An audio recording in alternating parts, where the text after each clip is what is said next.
About nearly 200 questions have been put.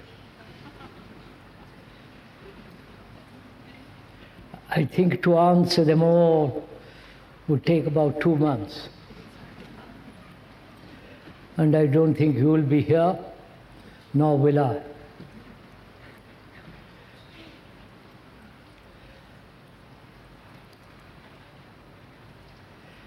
The word question comes from Latin, to seek.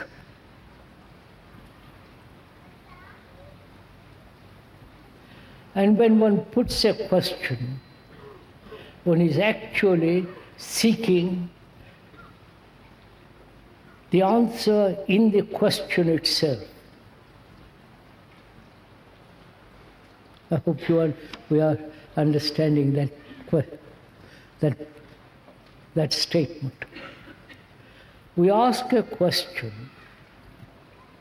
and then wait for somebody to answer it. If you are in ancient Greece, you went to the Delphic oracle.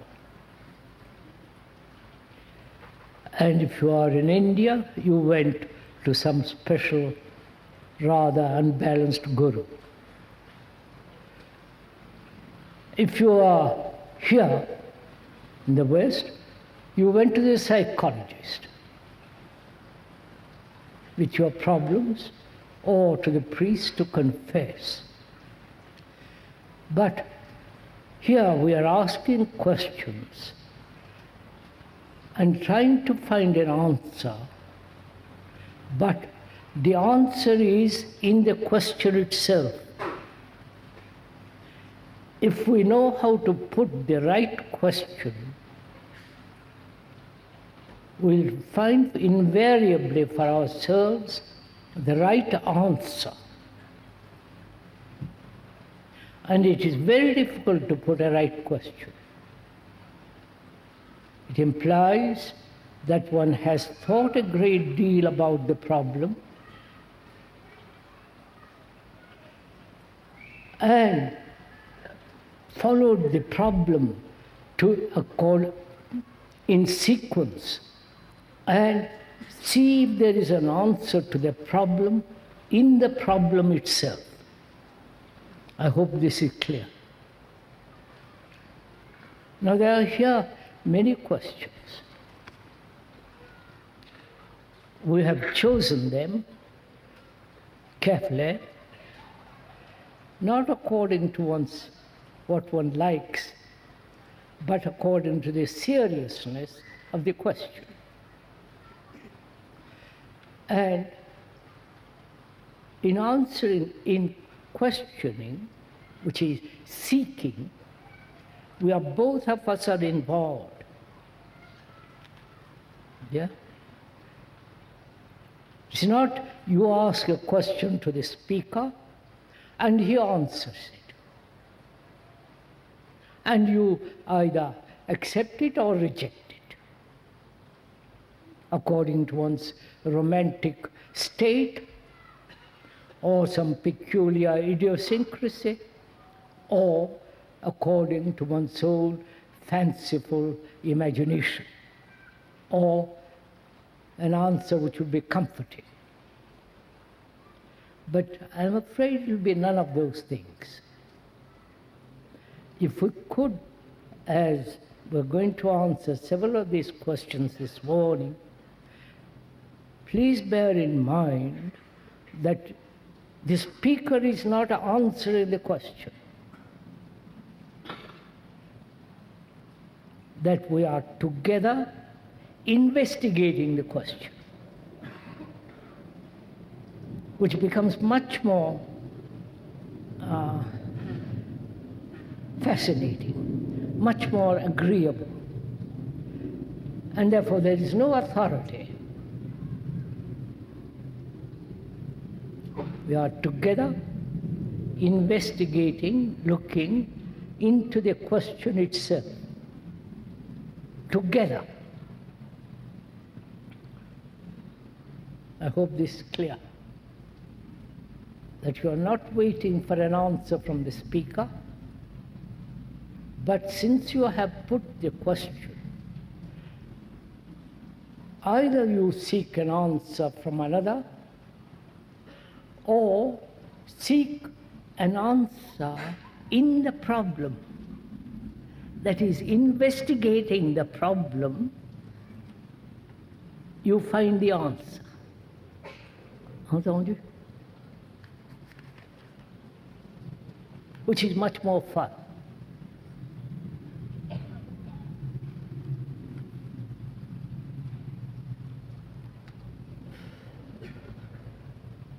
I'm glad we have a nice day at last.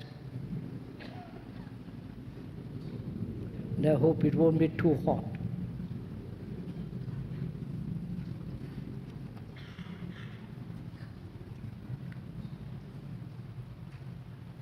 Without the operation of desire and will, how does one move in the direction of self-knowledge? Is not the very urgency of change a part of the movement of desire? If so, what is the nature of the first step? I hope you don't mind if I read it twice. Without the operation of desire and will, how does one move in the direction of self-knowledge? Is not the very urgency of change a part of the movement of desire? If so, what is the nature of the first step?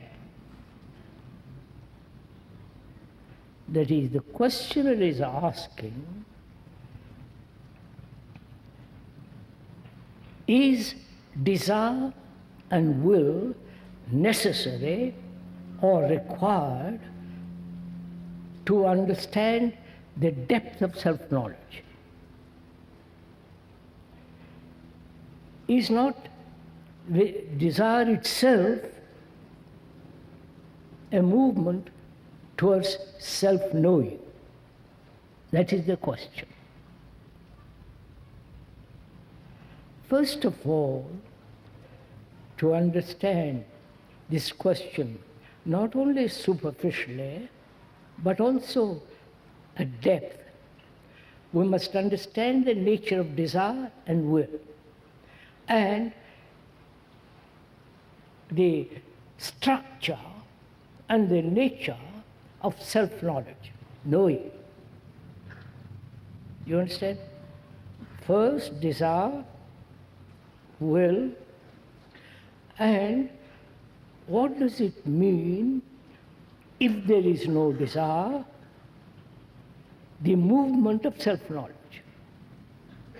If one has not the urge, which is part of desire and will, how can this flowering take place in knowing oneself? Right? That's the question. Oh, it's hot.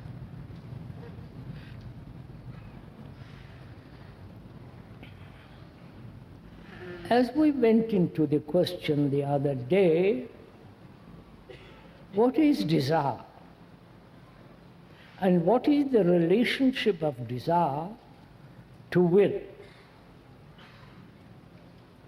Desire is, I'll go into it very carefully, you have probably heard it 10 times, but please don't get bored with it, but look at it. How does desire come into being? One can see actually perceptions, visual seeing, contact, touching, sensation. Right? Then thought comes, creates an image out of that sensation, and desire is born. Right? I'm not an oracle. Delphi has gone long ago. But you can see this for yourself. You can see for yourself when you watch through a window a dress or a shirt, especially a blue shirt,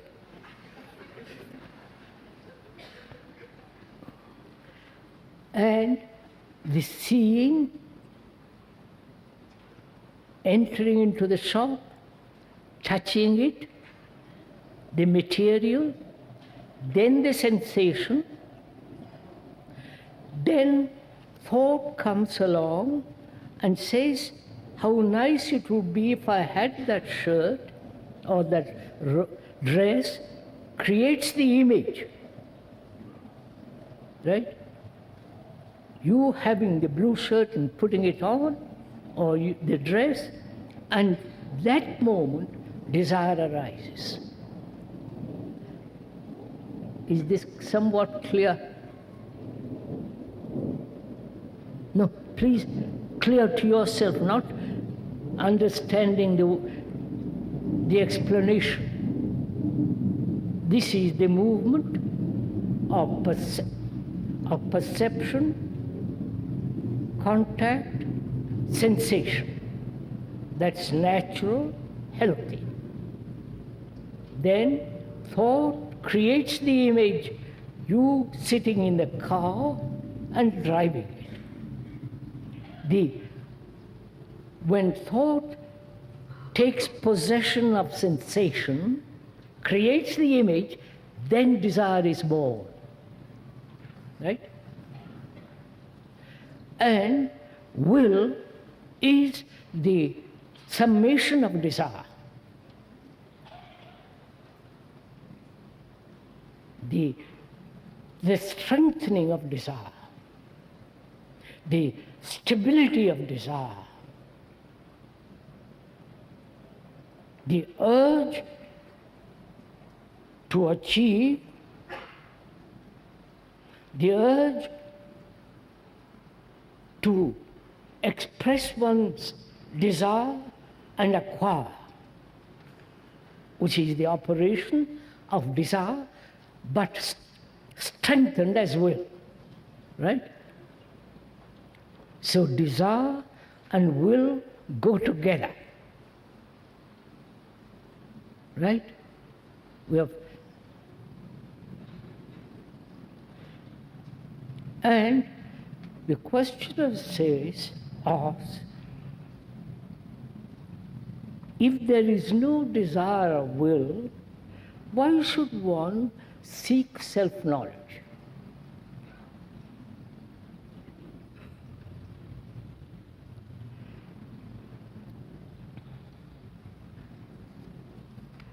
What is self-knowledge?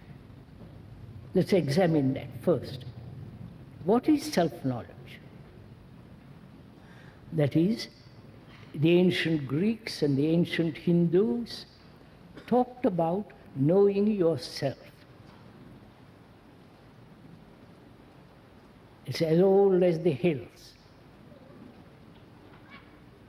That Socrates and others in Greece and in India talked about knowing yourself.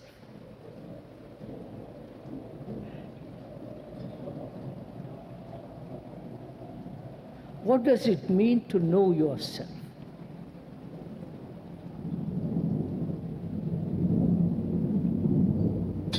Can you ever know yourself? I'm exploring together. You are doing this together. What is the self? And you must know about it. You understand my question? What is the self that apparently it is necessary to know it? Now, what do we mean by the word know? Sorry to be so careful about this. Otherwise we will be misleading each other. if we do not understand the words. What do we mean by know?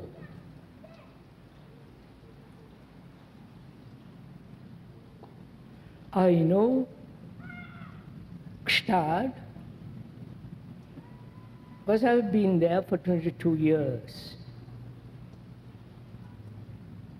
I know you because I've seen you here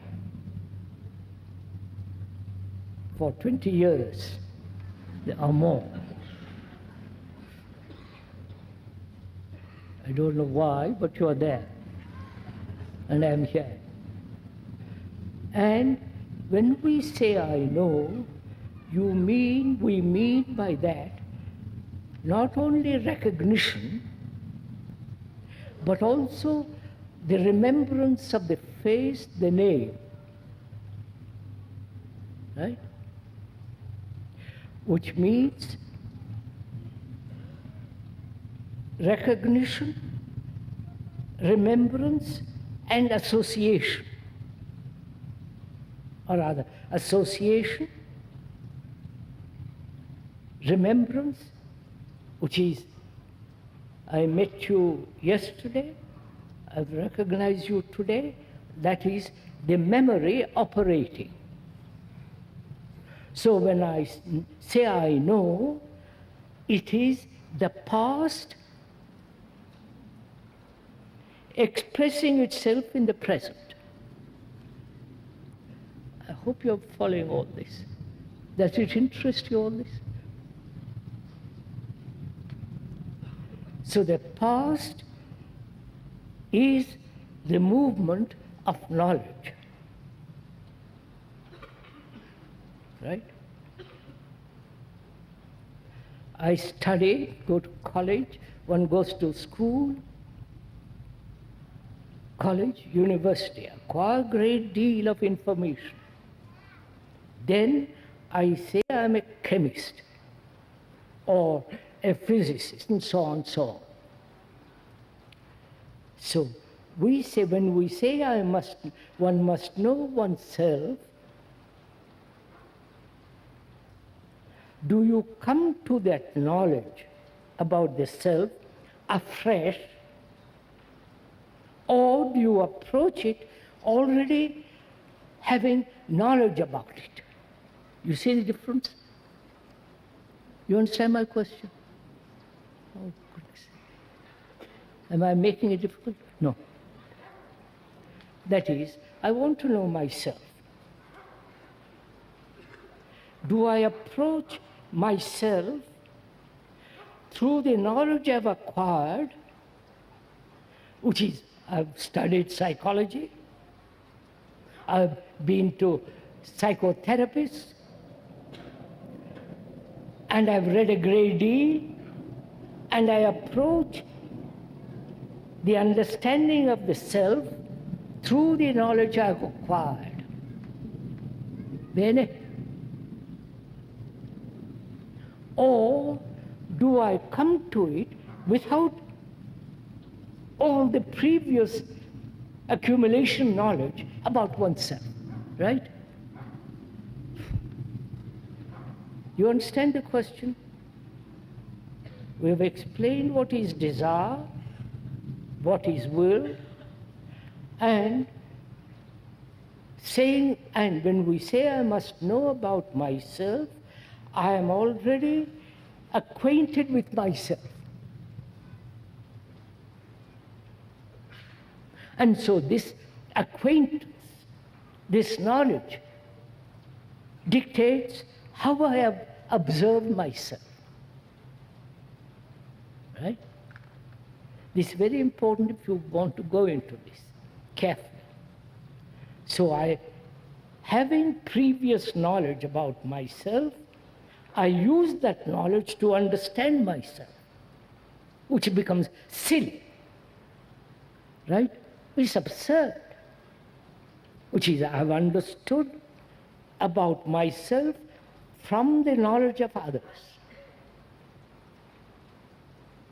Freud, Jung, all the rest of it. The modern psychologists, and so on. So, can I, please listen, can I put aside all that knowledge, because I am looking at myself through other people's eyes. Therefore, can I put all that aside and look at myself afresh, anew? You've understood my question?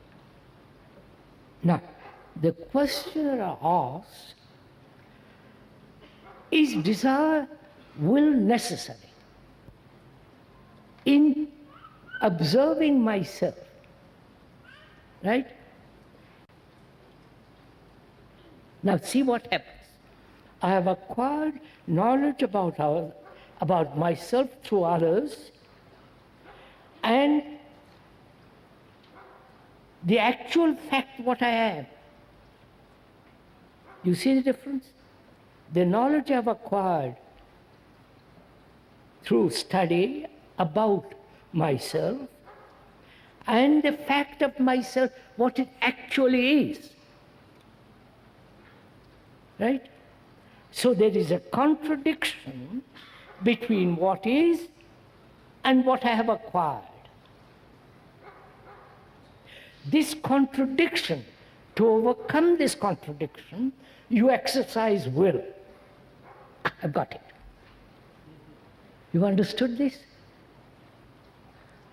How marvelous that is. You've understood that?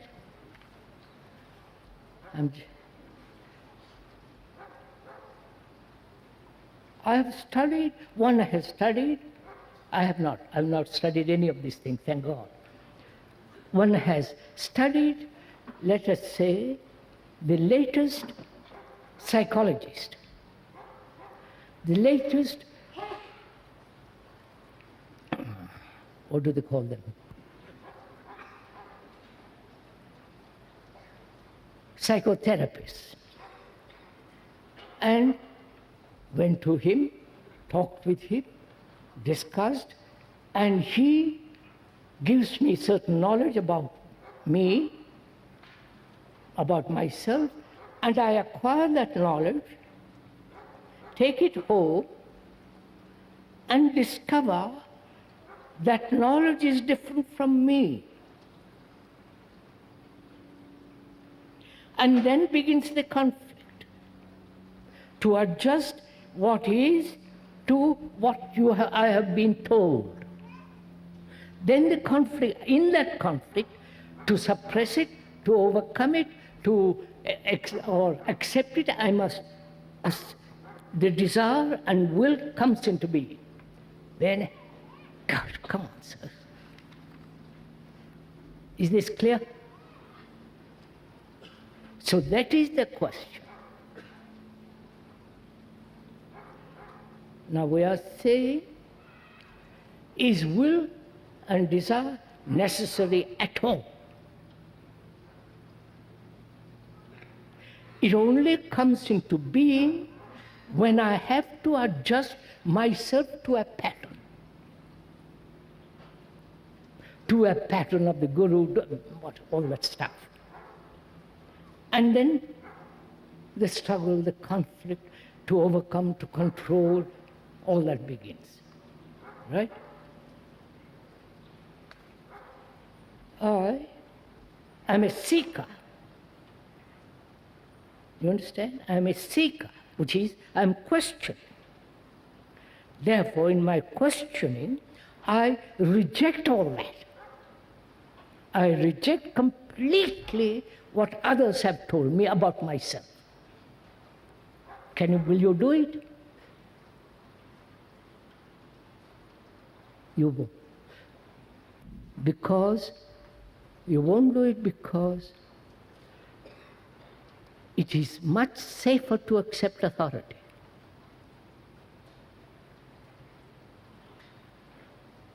Then you are secure. Whereas if you reject completely all that authority of everyone, you don't become a follower, You don't become a disciple. You are absolutely out of that field altogether. Then, how do you observe the self? You understand? The movement of the self. The self is not static. It is moving, living, active. Now, how do you observe something that's tremendously moving, active? Urges, desires, ambitions, greed, romanticism, all that, how do you observe? You follow this? Which means, can I observe this movement of the self, the me, the desires, the fears, all that? Can I observe it without any knowledge acquired from others or the previous knowledge which I have had in examining myself? It's very complicated. You understand what I'm saying? I'll show you. One of the activities of the self is greed, right? Or comparison, comparing myself with another. That is the activity of the self. Now, when I use the word greed, I've already associated that reaction or that reflex with a memory which I have had of that reaction previously. You understand what I'm saying? I'm greedy. I use the word greed to identify that sensation. The identification of that is, I've already known it. So I use that word to identify it, right? So can I look at that reaction without the word, and therefore without the previous acquaintance with it? You're following this? Am I making this clear? Huh?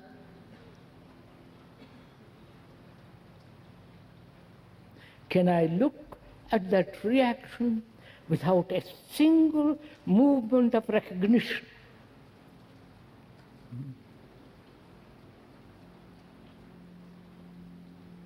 Moment that recognition takes place, I've already strengthened that reaction because I recognize it and take it back into my memory. You're following? Now, can I observe myself without any direction, without any comparison, which is I've had this before. You follow? Just to observe without direction and therefore without motive. That is learning about yourself afresh each time.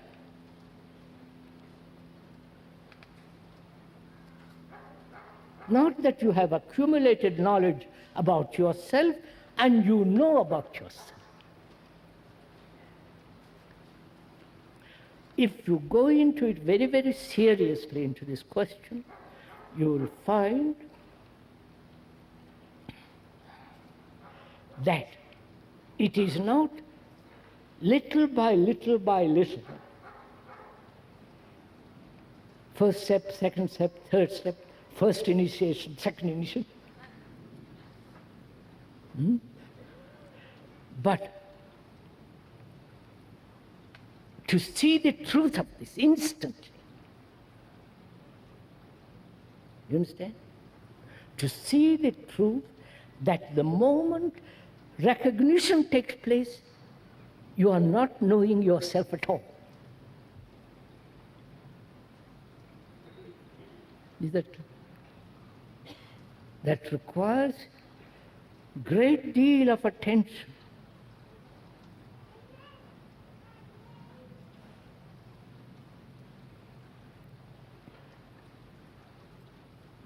And most of us are so slack, so lazy. We've got all kinds of ideas that we must be this, we must be that, we must not be this. So we come to it with tremendous burden. And so we never know ourselves. That is, to put it differently,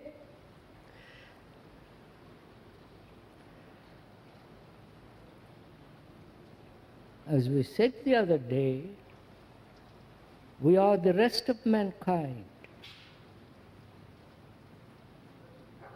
Where mankind, whether they live in Asia, here or in America,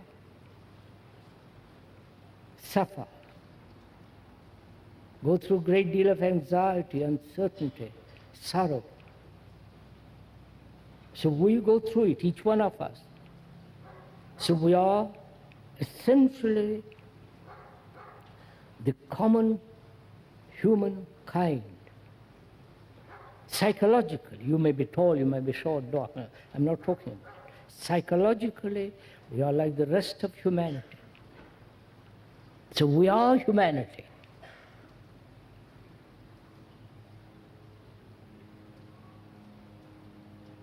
And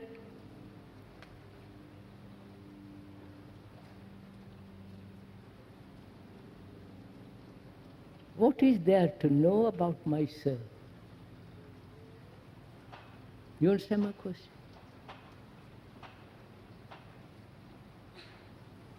I am all that. That's a fact. Then the problem arises, can that content of my consciousness be wiped away? That is the learning about oneself, which is not yourself, but the consciousness of mankind. I wonder if you're meeting on this. No. See, we are so trained, we are so conditioned to an individuality.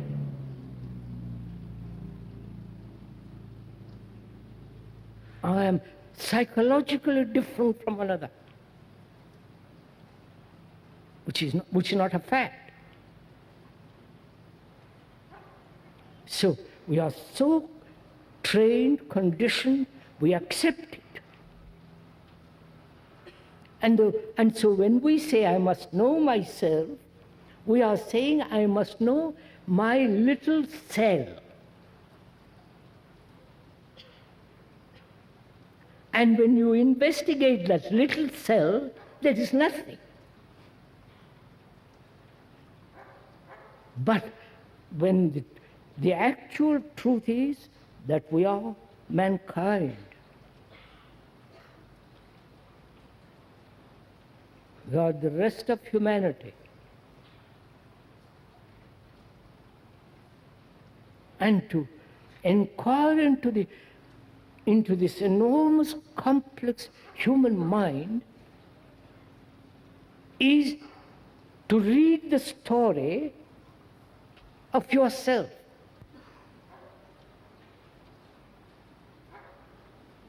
You have your history. You understand? It is storia. And there, if you know how to read the book, it's finished. But we come to it to read. We come to the book with knowledge. We don't say, I know nothing, let's read the book. then you learn vastly, not accumulate knowledge, because you understand what I'm. So begin to find out the nature of yourself, which is mankind, and the nature of this consciousness, which is the consciousness of all human beings, and inquire into that.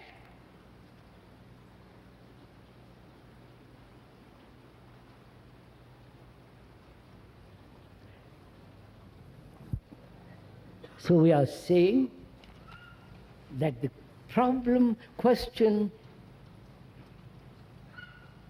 the answer to the question is in the question itself. You see that?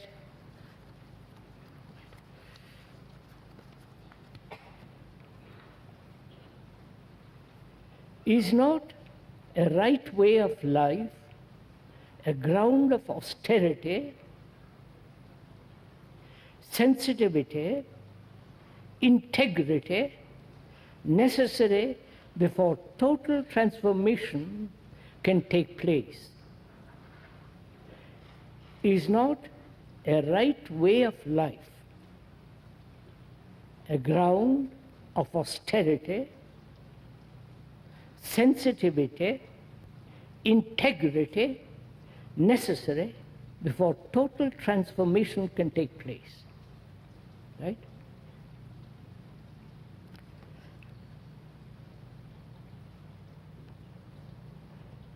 Questioner says, is not austerity necessary?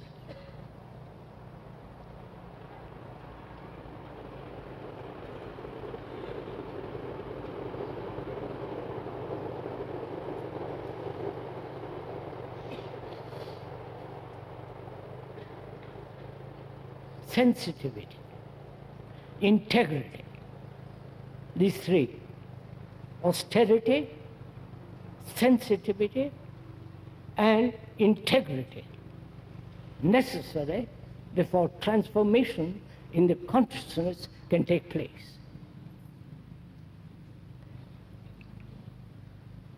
The word austere means ash. The root meaning of that word is ash. You know what ash is? What remains after you have burnt a piece of wood. The ash. See the meaning of it. That is, those who practice austerity, end up in ash.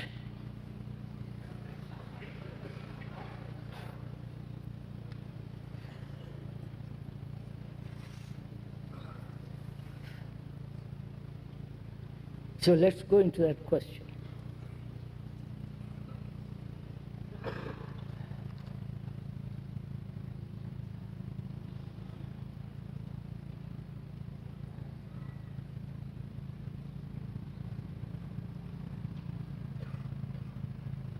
Throughout the world, monks have practiced austerity.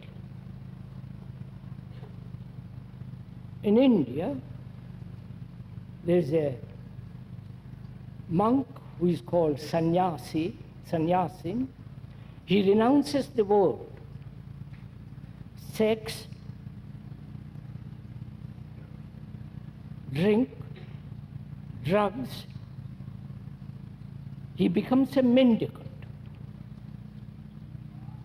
Not organized mendicant. You understand this? He becomes a mendicant.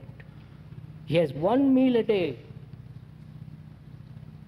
And he can never stay in the same place twice.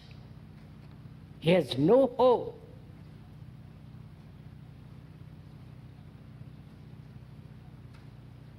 And I won't go into the whole nature of sannyasa. What the meaning of that word means is, let's leave it for that. That is, a monk, especially in India, who who lives on one meal, begging, mendicant, and never staying in the same place twice, and has abandoned the world being the senses, which is sex and all that. And naturally, he goes around from village to village, town to town, and preaches, talks about what it means to live a good life, and so on. Right? And the monks in the Western world have it carefully organized. They belong to a monastery with an abbot, authority,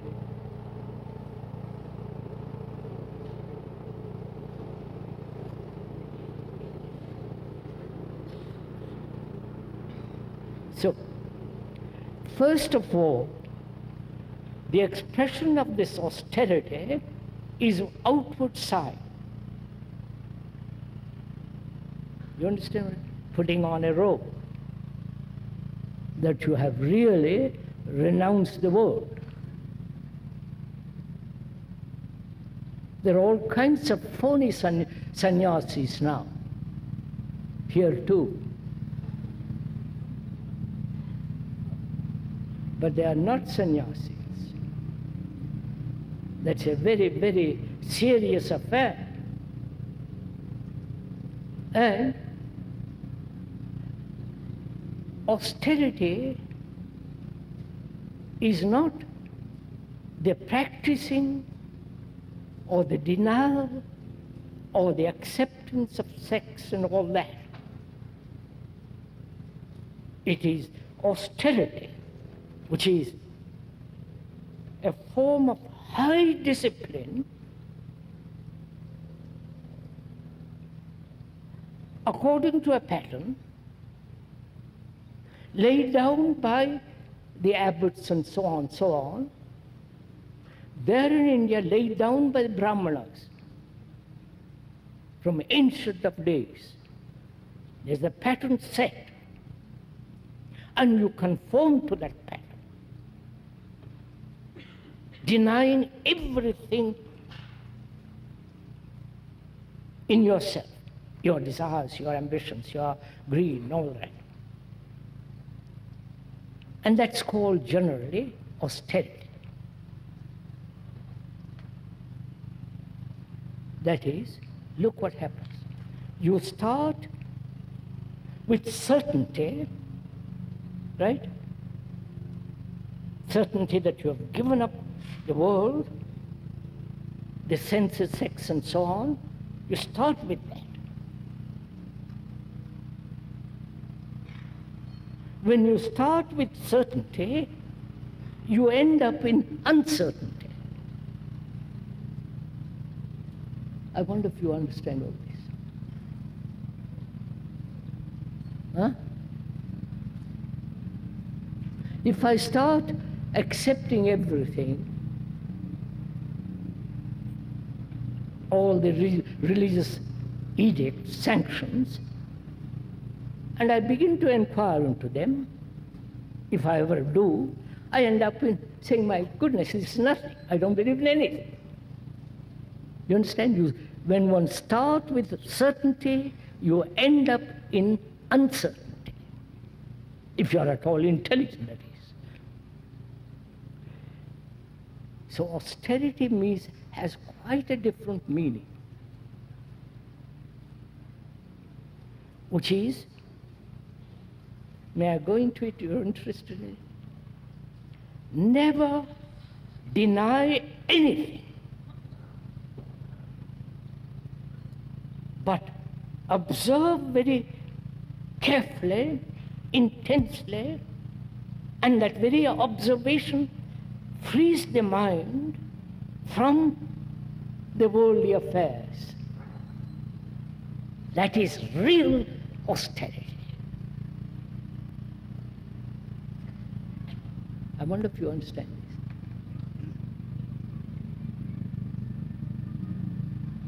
Look,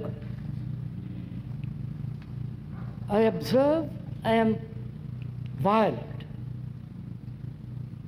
It's part of human structure, human nature, derived from ancient animals and so on and so on. If you accept evolution, or if you are one of those who start with creation suddenly, then you have your own game. One is violent. The ordinary person who wants to be austere struggles with violence. Right? He won't kill, he won't do this, he won't do that. He won't even take part in society. He won't join the army. He's a pacifist and so on. He's constantly denying what is by saying, I won't. You follow all this? I say that's not austerity. That's only a form of suppression. But when one recognizes in oneself violence, that is, violence is anger, hate, envy, comparison, imitation, conformity are all patterns of violence. To observe that in oneself without wanting to go beyond it, without wanting to suppress it, without wanting to escape from it. See the fact and remain with the fact. Do you understand? Remain with it without any movement away from it. That is the depth of austerity.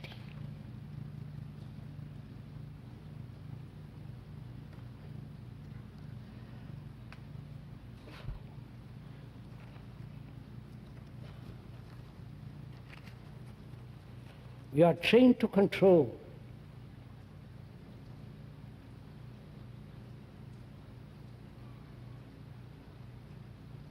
And control your desires, control your anger, suppress it, and give all that energy to Jesus, to Krishna, whatever.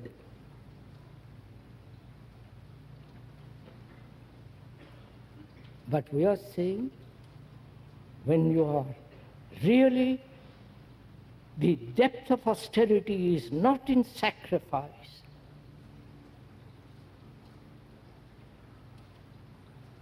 is not in conformity, in training yourself to accept an ideal, but to see completely the nature of this violence.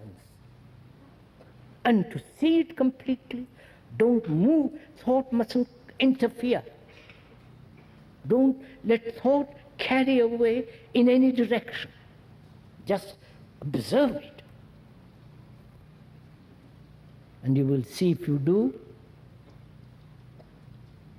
real depth of understanding comes, and with it intelligence. And when there is that intelligence, you don't have to struggle. It is finished.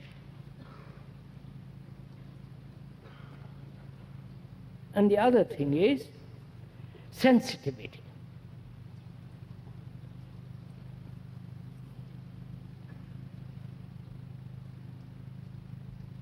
Most of us are sensitive about our own feelings,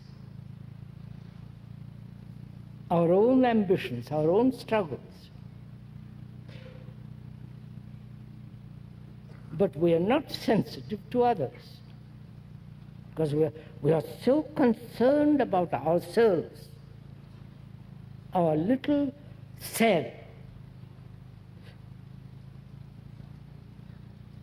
And when there is the tremendous concentration on oneself, what one is doing, how one looks, or why shouldn't I do this? You follow? This everlasting concern about oneself. How can you be sensitive about another? How can you be sensitive? How can a man be sensitive who is ambitious? So, physically, one has to be sensitive first. Right? There is no school or college or university that's going to teach you how to be sensitive. Right? You go off to India to learn to be sensitive. Think of the ridiculousness of it.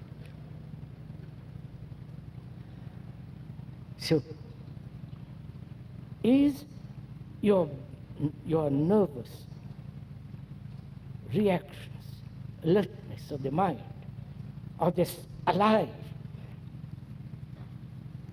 Or have you drugged them? You understand me? Drug them through belief, drug them through acceptance of some authority, drug your physical system as well as psychological structure by constant struggle, battling.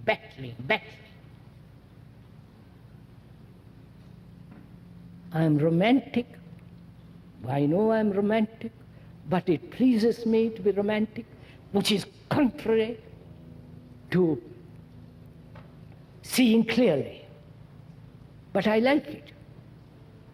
So that drugs me to be, so that I become insensitive. You follow this?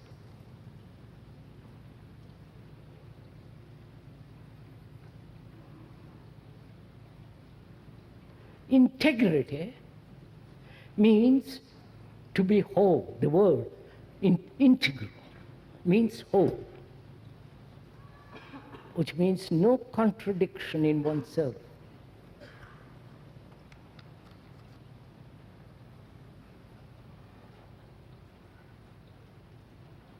We are examining the question itself, the meaning of the words.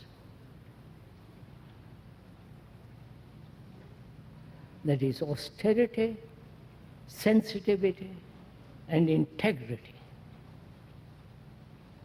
which is never say a thing that you don't mean.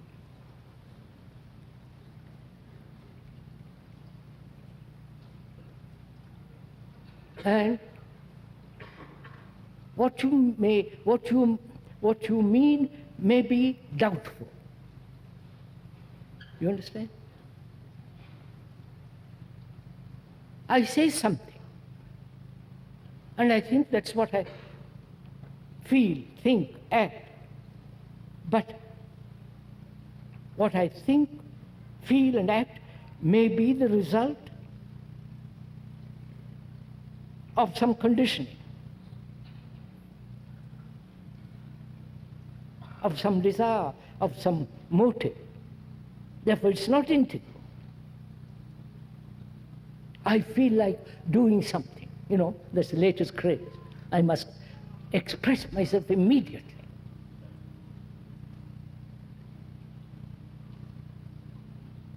What does that mean?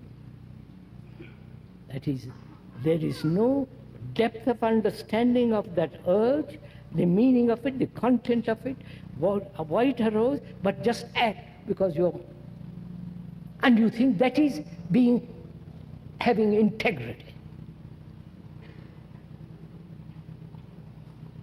The word integrity means to be whole.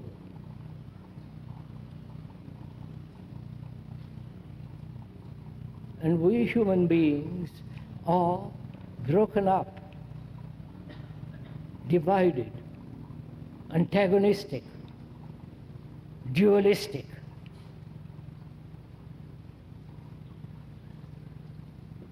And we accept all this and try to be integrity, try to have integrity, which is impossible. So one must go into this question, what it is to be whole.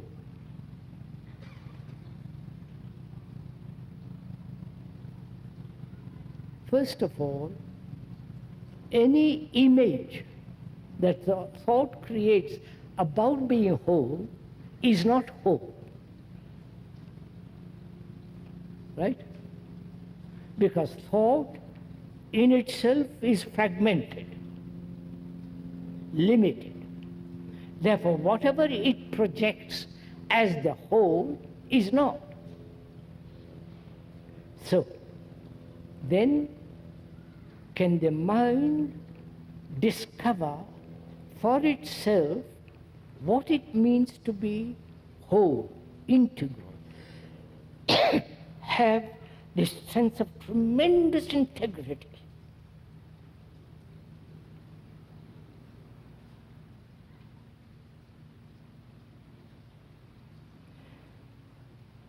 First of all, you cannot have this sense of integrity if you follow anybody.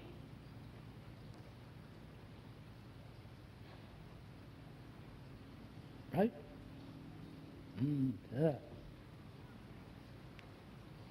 If you are a disciple of anyone,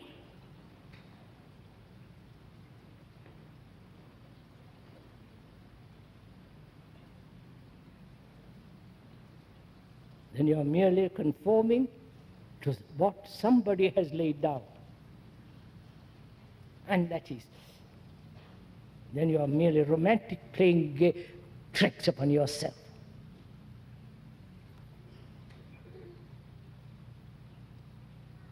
Which means to have integrity is to have no ideals, no beliefs,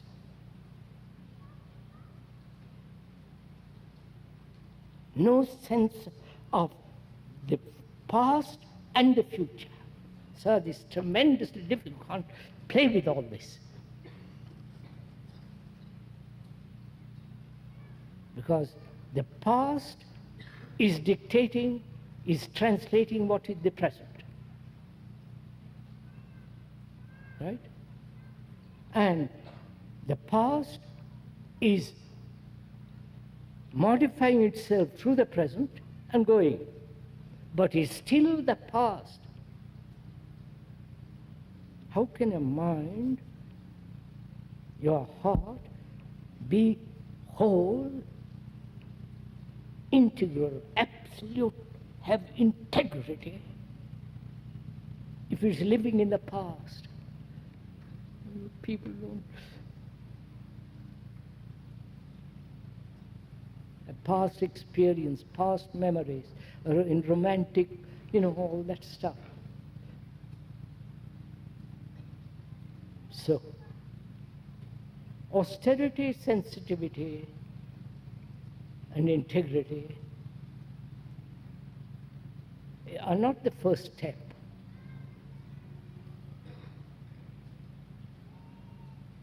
First step is the first step.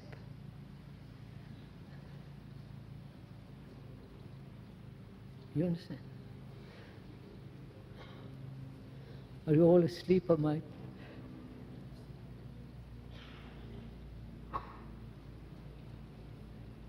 If you are going wrong and think that is the right direction, somebody comes along and tells you, look, what you are doing, explains your whole business, and you say to him, what is the first step? He says, stop.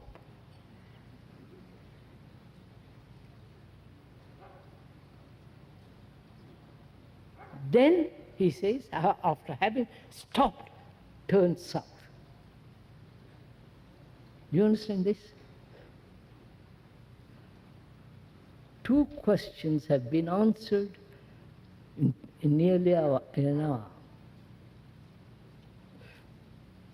So we'll deal one more.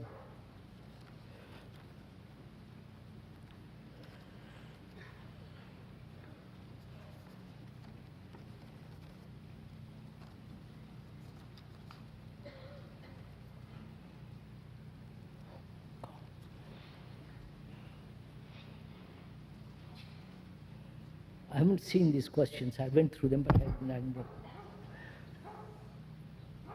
There are so many gurus today, both in the East and in the West, each one pointing his own way to enlightenment. How is one to know if they are speaking the truth?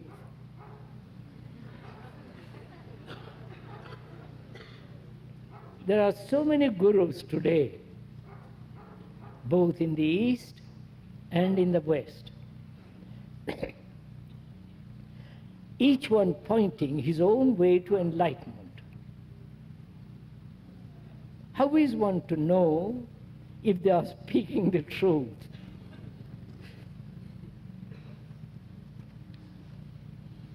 When a guru says he knows, he doesn't. Right? You understand what I'm saying? When a guru or a man or West or East says, I have attained enlightenment, enlightenment is not to be achieved.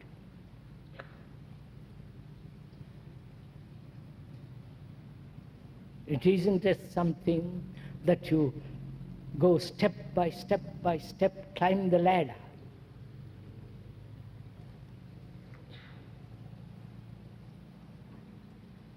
That's the first thing to understand.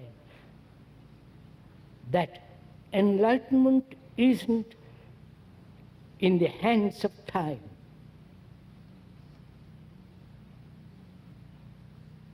Huh? You understand?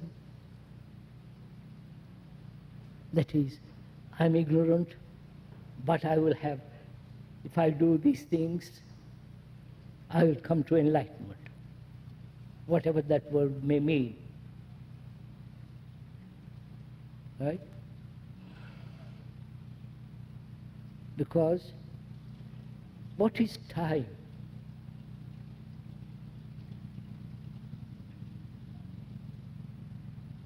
Time is necessary to go from here physically to another place.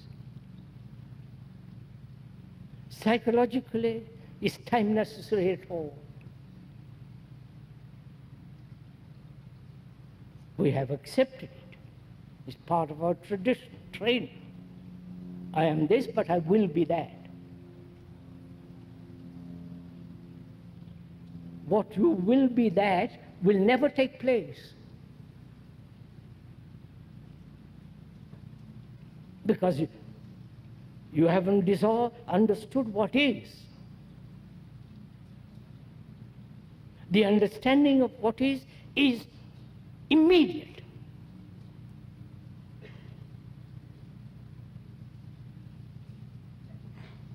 You don't have to analyze, go through all the tortures of practice. Of course, it all becomes so childish.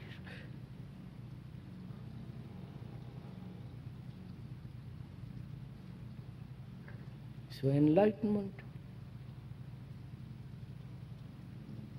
I don't like to use that word myself because it is loaded with meaning by all these gurus. They don't know what they are talking about. Not that I know they don't know. That would be silly on my part. But I see what is involved when they are talking about achieving enlightenment. Step by step, practicing. So your mind becomes dull, mechanical, stupid.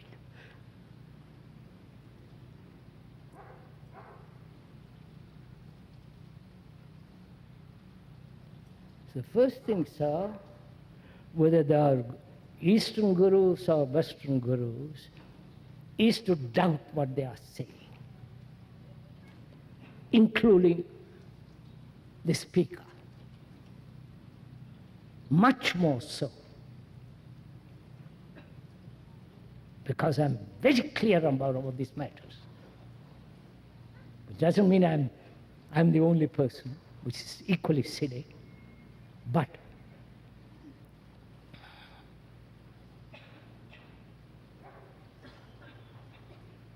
Mind must be free from all the authority, followers, disciples, patterns. You understand?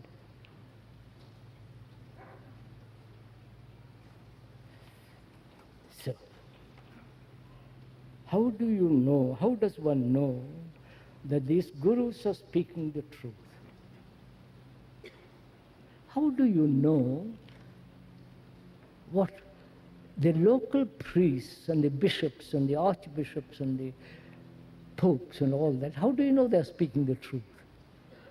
Instead of going off to India or accepting new gurus, how do you know that they're speaking truth? Huh? Please, this is very important.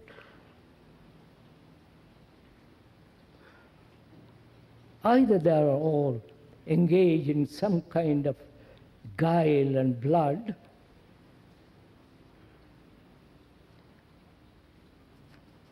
which means money, position, authority, giving you initiations and all the rest of it.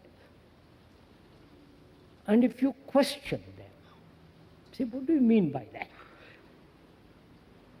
Well, why have you put yourself in authority?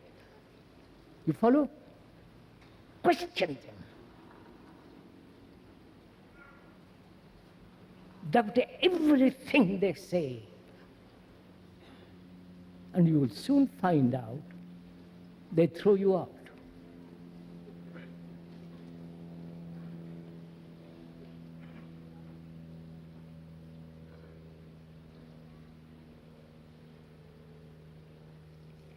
It once happened to the speaker that a very famous guru came to see me. I'm saying this as a en passant. And he said, you are the guru of gurus.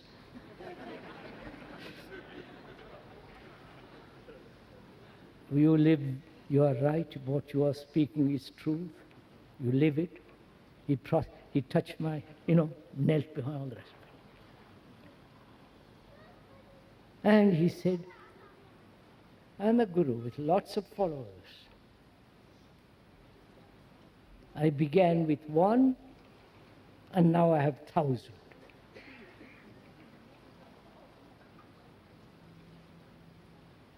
And more, both in the West and in the East, especially in the West.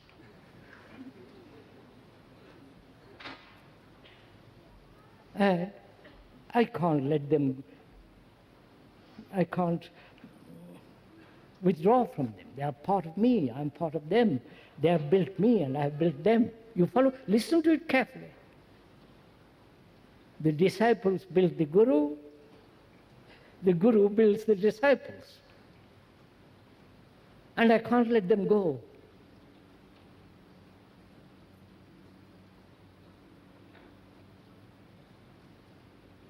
And so gradually, authority in spiritual world is established. You understand the danger of it? Where there is authority in the field of the mind and heart, and there is no love.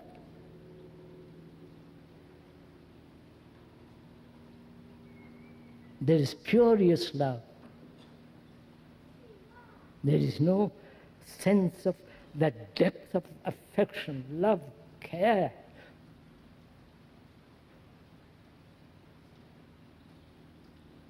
And so to find out who is speaking the truth,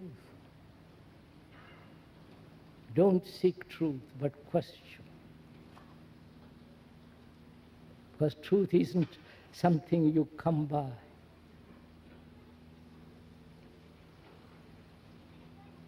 Truth comes only when the mind is totally, completely free from all this.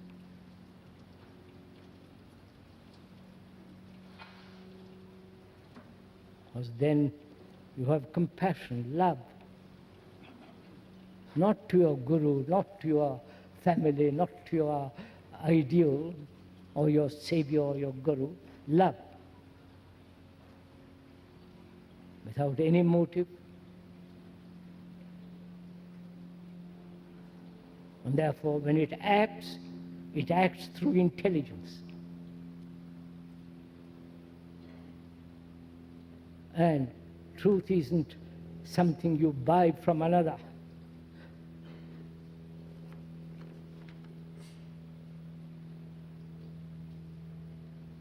So, they all say, both the Eastern and Western gurus, they all say that you must be a light to yourself. It's a very famous saying in India. Old, ancient. And they repeat it. But light can be, you can't be a light to yourself unless I give it to you. Right? You don't know. You're all so gullible. That's what's wrong with all this. You want something. The young and the old. Young people.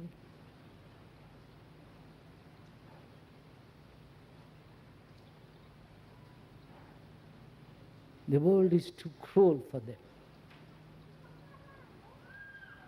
Too appalling. What the old generations have made of the world. They have no place in it. They are lost. So they take to drugs, drinks, all kinds of things are going on in the world with the young.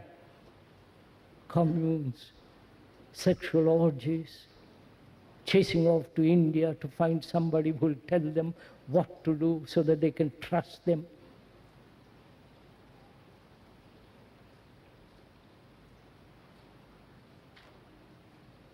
And you go there young, fresh, not knowing. And the gurus give them a feeling that they are being looked after, protected, guided. That's all they want. They can't get it from their parents, from their priests, from their local psychologists, and so on. But the local priests, the psychologists, and the psychotherapists are equally confused. So they go off to this dangerous country, which is India, and they are caught in there by the thousands.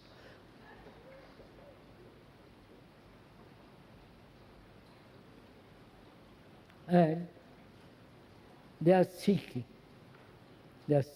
comfort, somebody to say, I'm looking after you. I'll be responsible for you. Do this, do that.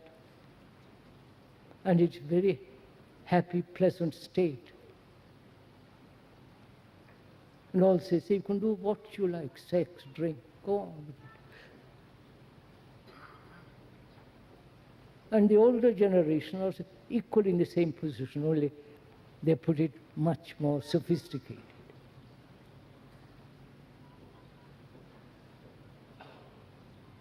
They're both the same, the young and the old.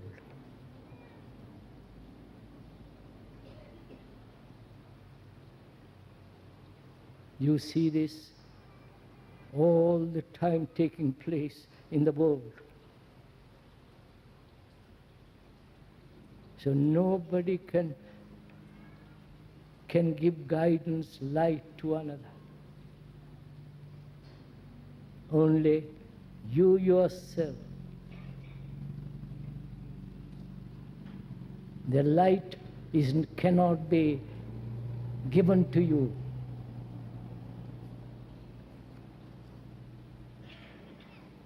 You have to stand tremendously alone And that is what is frightening for the old and the young. Because if you belong to anything, follow anybody, you're already entering into corruption.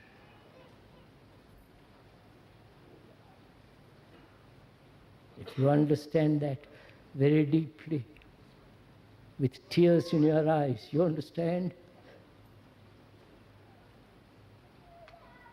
Then there is no guru, no teacher, no disciple. There is only you as a human being living in this world.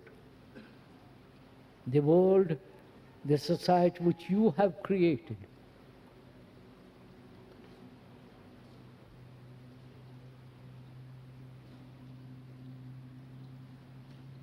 And if you don't do something in yourself, the society is not going to help you. On the contrary, society wants you to be what you are. So you understand all this? So don't belong to anything, no institution, no organization. Don't follow anybody. You are not a disciple of anybody. But you are a human being living in this terrible world. And there is you as a human being who is the world, and the world is you. You have to live there, understand it, and go beyond yourself.